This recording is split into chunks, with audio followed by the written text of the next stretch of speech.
네, 환영합니다, 청취자님. 언제나 지식에 목마르고 또 세상의 이면을 궁금해하시는 분들을 위한 오늘의 심층 탐구 시간입니다. 네, 반갑습니다. 오늘도 뻔한 뉴스들 사이에서 진짜 핵심만 딱 골라내서 완벽하게 소화해드릴 텐데요. 오늘 저희가 해부해볼 주제가 사실 좀 묵직합니다. 네, 조금 서늘하죠? 맞아요. 솔직히 말해서 약간 등골이 서늘해지는 질문들인데 첫 번째가 제2의 리먼 브라더스 사태 같은 그 거대한 대폭락이 다시 올 것인가 이거고요. 네. 그리고 두 번째가 요즘 월가나 분석가들 사이에서 계속 오르내리는 이야기잖아요. 그 비트코인 2만 달러 추락설. 하나로 치면 약 2,500만 원 선이죠. 네, 2,500만 원. 이 시나리오가 내포하는 진짜 의미가 도대체 무엇인지 오늘 낱낱이 파헤쳐 보겠습니다. 오늘 미션은 흩어진 단서들을 쫙 모아서 다가올 거시경제의 큰 그림을 퍼즐처럼 맞춰보는 겁니다. 네, 아주 중요한 미션이네요. 그 청취자님, 혹시 최근에 길을 걷거나 마트에서 장 보실 때 속으로 지금 경제 뭔가 단단히 잘못 돌아가고 있는 거 아닌가 이런 생각 안 해보셨나요? 많이들 느끼실 것 같습니다. 그렇죠. 뉴스 틀면 앵커들은 연일 주식시장 호황이다, S&P 500 지수 사상 최고점이다, 막 축포를 터트리는데 네, 전광판은 빨갛게 불타오르죠. 네. 근데 막상 우리가 발 딛고 사는 현실 경제는 한겨울 칼바람이 따로 없거든요. 동네 상권 보면 임대문의 종이 계속 붙고 있고 상가들이 통통 비어가고 있죠. 마트에서 장바구니 조금만 담아도 헉소리가 절로 나오잖아요. 이 기묘한 괴리감, 주식시장하고 내 지갑 사이의 이 엄청난 온도 차이. 전문가님, 이거 도대체 왜 이러는 겁니까? 방금 아주 정확하게 짚어주셨어요. 청취자님께서 일상에서 느끼시는 그 위화감이 결코 기분 탓이 아닙니다. 아, 기분 탓이 아니군요. 네, 오늘 저희가 샅샅이 분석할 자료들의 가장 핵심적인 출발점이 바로 그 지점이거든요. 시장 내부를 뜯어보면 아주 뚜렷하고 위험한 이상 신호들이 계속 포착되고 있어요. 이상 신호요? 네, 한쪽에서는 방금 말씀하신 것처럼 자산 가격이 끝을 모르고 치솟는데 실물 경제의 최전선이라고 할 수 있는 중소상공인 분들의 폐업률은 급증하고 있습니다. 그렇죠. 네, 대중의 소비 체력이 바닥나면서 실물 경제 자체가 차갑게 식어가고 있다는 거죠. 여기서 우리가 아주 상식적이면서도 날카로운 질문을 하나 던져봐야 합니다. 어떤 질문이죠? 실물 경제의 기초가 이렇게 무너져 내리는데 도대체 어떻게 금융시장만 저렇게 홀로 뜨겁게 불타오를 수 있는가? 바로 이겁니다. 와, 맞아요. 그게 제일 의문이에요. 우리가 교과서에서 배운 대로라면 기업이 물건 잘 팔고 이익을 내서 경제가 튼튼하게 성장해야 그렇죠. 그게 펀더멘털이죠. 네, 그래야 주식 가격도 오르는 거잖아요. 그런데 오늘 다루는 자료들 보니까 지금의 자산시장 상승 랠리가 건강한 성장에 기반한 게 아니라고 아주 뼈아프게 지적하더라고요. 네, 완전히 다른 동력으로 움직이고 있는 겁니다. 그럼 대체 이 비정상적인 상승장은 어디서 에너지를 얻고 있는 걸까요? 자료들 보면 세 가지 결정적인 이유를 꼽고 있잖아요. 유동성, 기업들의 자사주 매입, 그리고 AI 서사. 네, 정확합니다. 근데 솔직히 이런 단어들 경제 기사에 매일 나오긴 하는데 이게 우리 현실이랑 어떻게 연결되는지 확 와닿지가 않거든요. 하나씩 좀 쉽게 쪼개주시겠어요? 물론입니다. 먼저 유동성부터 보죠. 아주 쉽게 말해서 시중에 풀린 돈의 양입니다. 네. 팬데믹 이후에 전 세계 중앙은행들이 경제 살리겠다고 그야말로 천문학적인 돈을 치궈냈잖아요. 어마어마했죠, 진짜. 근데 이 막대한 돈이 사람들의 임금 인상이나 공장 설비 투자, 그러니까 실물 경제로 스며들었을까요? 안 스며들었으니까 지금 우리가 힘들겠죠. 맞습니다. 이 갈 곳 잃은 돈들이 결국 수익을 쫓아서 주식이나 부동산 같은 금융자산이라는 좁은 울타리 안으로만 쏟아져 들어간 겁니다. 그러니까 경제 기초 체력이 좋아서 주식이 오르는 게 아니라 단순히 돈이 갈 곳이 없어서 밀어 올리는 구조인 거죠. 전형적인 후기 금융 버블의 신호입니다. 확 와닿네요. 경제가 튼튼해서가 아니라 시중에 풀린 돈들이 갈 곳을 잃고 피신해 있는 거다. 그럼 두 번째, 그 자사주 매입은 어떤가요? 청취자님, 이건 제가 아주 재밌는 비유를 한번 들어볼게요. 오, 기대되는데요? 이게 약간 학생이 자기 시험지를 스스로 채점하면서 점수를 올리는 거랑 비슷하달까요? 원래 새로운 기술을 개발하거나 직원을 더 뽑아야 되잖아요. 그렇죠. 미래를 위해 투자해야죠. 근데 그 돈으로 주식시장에 있는 자기네 회사 주식을 사들여서 아예 없애버리는 거예요. 그럼 전체 주식 수가 줄어드니까 남아있는 일주의 가치는 당연히 올라가겠죠? 네.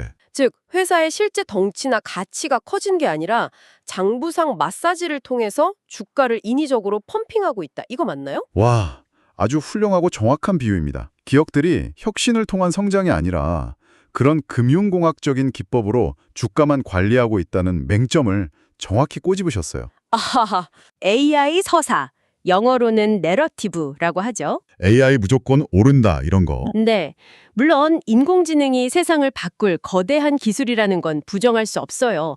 하지만 지금 시장은 그냥 AI라는 단어 하나만 붙으면 그 기업이 실제로 돈을 버는지 마는지 무관하게 자금이 묻지마로 몰리는. 약간 거대한 스토리텔링에 취해 있는 거네요. 맞습니다. 일종의 환상이죠. 정리해보면 지금 주식시장은 튼튼한 다리 근육으로 달리고 있는 게 아니라 유동성이라는 진통제 맞고 자사주 매입이라는 영양님값 꼽고 AI라는 환상에 취해서 억지로 트레드밀 위를 뛰고 있는 거나 다름없군요. 아주 찰떡 같은 비유입니다. 억지로 뛰고 있는 상태죠. 근데 전문가님, 이렇게 속이 텅 빈 불안불안한 자산법을 위해 서 있는 것도 아찔한데 외부 환경을 보면 더 무섭습니다.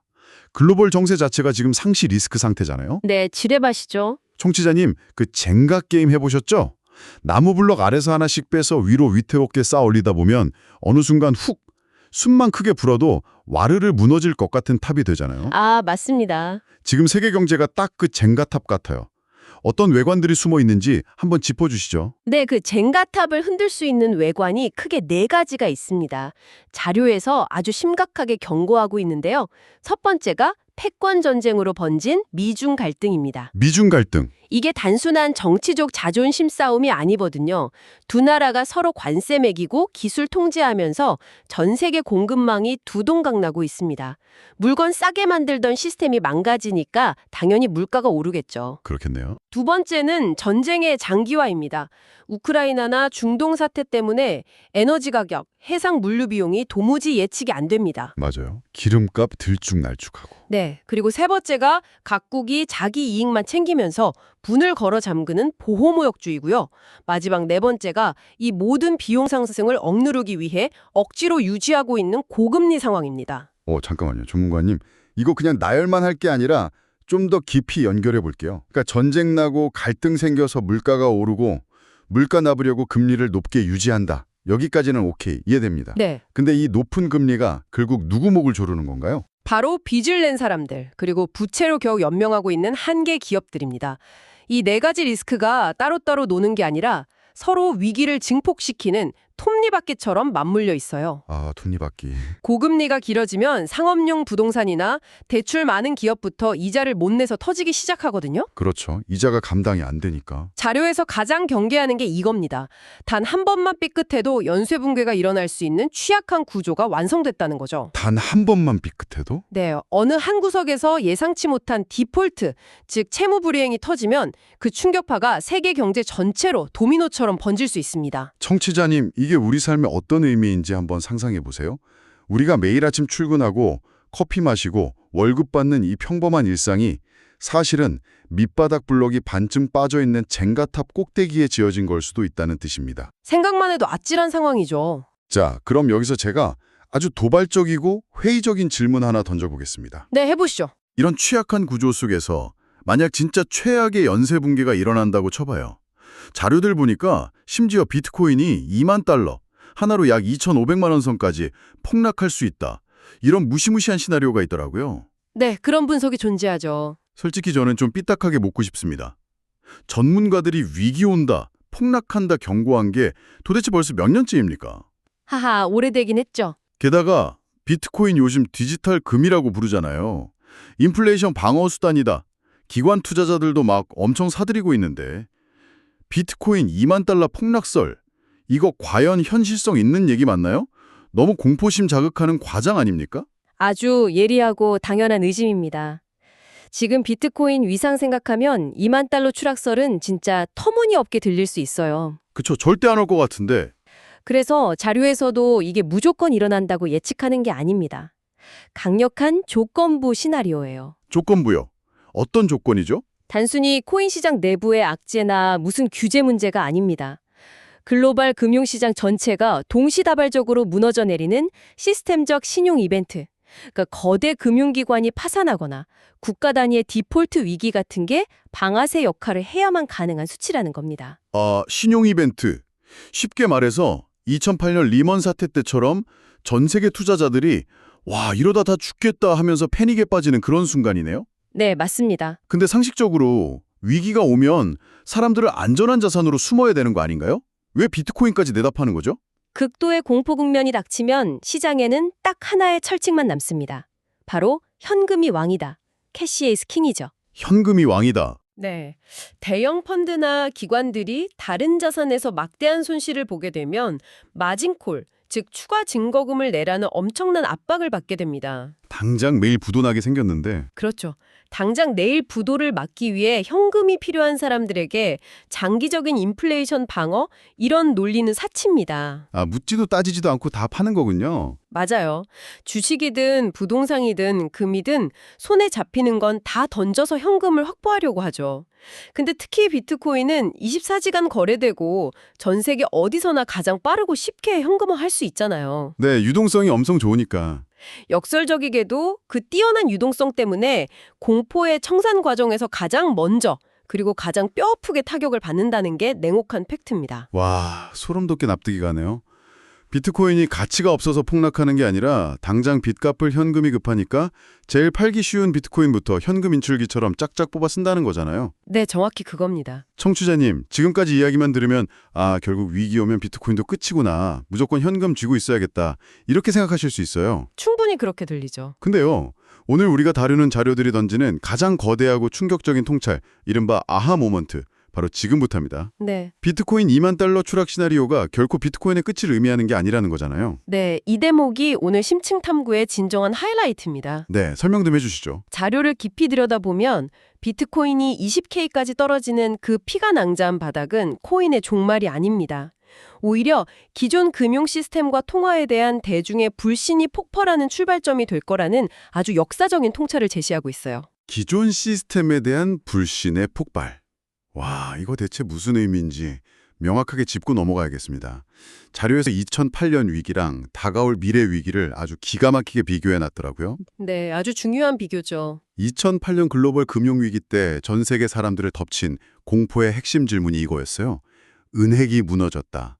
내 피 같은 돈 맡긴 저 은행, 과연 믿을 수 있나? 이거였잖아요. 맞습니다. 은행에 대한 불신이었죠. 근데 다가올 다음 공황의 핵심 질문은 스케일이 다릅니다.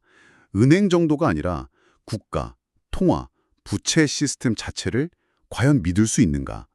이렇게 근원적인 질문으로 넘어간다는 거거든요. 전문가님, 이 두 질문 차이가 왜 이렇게 중요한 건가요? 완벽하게 핵심을 짚으셨어요. 2008년에는 돈을 보관하고 빌려주는 중개자인 은행이 무너진 위기였습니다. 그래서 어떻게 해결했나요? 정부가 돈 엄청 풀어서 살려줬죠. 맞습니다. 정부가 중앙은행 동원해서 무제한으로 돈 찍어내고 시스템 구제했죠. 대중들은 은행은 욕했지만 여전히 국가의 권위나 달러 같은 법정 화폐의 가치는 굳건하게 믿고 있었던 겁니다. 정부가 구원자였으니까요. 그땐 정부라는 백기사가 있었네요. 네, 하지만 다음 위기의 본질은 완전히 다릅니다. 그동안 구원자 역할을 자초하면서 천문학적인 빚을 내어 돈을 뿌렸던 국가와 중앙은행 자체가 위기의 진앙지가 될 수 있다는 뜻이거든요. 헐, 정부가 위기의 원인이다. 네, 감당할 수 없을 만큼 부채가 쌓인 국가, 휴지 조각처럼 무한정 풀려버린 화폐, 결국 그 근간이 되는 신용화폐 시스템 자체가 흔들리는 상황이 온다는 겁니다. 와, 상상만 해도 진짜 아찔합니다. 청취자님, 제가 일상적인 비유를 한번 들어볼게요. 지금 당장 지갑 열어서 5만 원짜리 지폐 한 장 꺼내본다고 상상해보세요. 네. 그 빳빳한 지폐가 주는 든든함, 아니면 은행 앱 딱 열었을 때 찍혀있는 4계좌 잔고의 동그라미들. 우린 평생 그게 진짜 불변하는 가치고 절대적인 돈이라고 찰떡같이 믿고 살아왔잖아요. 의심해 본 적이 없죠. 근데 어느 날 갑자기 이 지폐랑 디지털 숫자가 사실은 정부의 빚보증서에 불과하다. 그리고 정부가 그 빚을 감당 못해서 물가가 미친 듯이 치솟는다. 내가 평생 모은 1억 원이 빵 한 조각도 못 사는 종이 쪼가리로 변할 수도 있다는 걸 전 세계가 동시에 깨닫는 순간이 온다면 어떨까요? 그게 바로 시스템적 패닉입니다. 잠깐, 내가 믿었던 통화 시스템? 이거 완전 거대한 폰지 사기 같은 거 아니야? 하는 근원적인 공포 말입니다. 바로 그 시스템적 불신의 한가운데서 비트코인 2만 달러라는 가격대가 나타날 수 있다는 거네요. 그 공포의 메커니즘을 너무 정확하게 묘사해 주셨어요. 대중이 기존의 법정 화폐 시스템, 달러나 원화 같은 돈 자체에 의구심을 갖기 시작하는 변곡점인 거죠. 변곡점. 네, 비트코인 20K 구간은 단순히 자산 가격이 반토막난 공포의 바닥이 아닙니다. 오히려 현금조차 믿을 수 없는 세상에서 국가 채무나 중앙은행 조작에 의존하지 않는 시스템 밖의 투명한 돈으로 시선이 이동하는 구조적 기회로 전환될 수 있어요. 아, 비트코인 가치가 완전히 새로운 차원에서 재평가받는 출발점이 된다. 이게 바로 자료들의 가장 대담한 시각입니다. 자, 그럼 이제 진짜 우리 현실로 돌아와 보죠. 청취자님은 그럼 지금 당장 뭘 해야 할까요?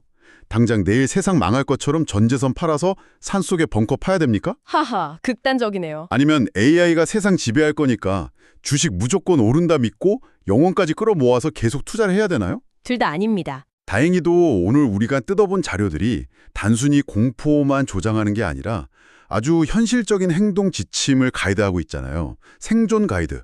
어떻게 요약할 수 있을까요? 자료에서 가장 강하게 경계하는 태도가 바로 양극단에 빠지는 겁니다.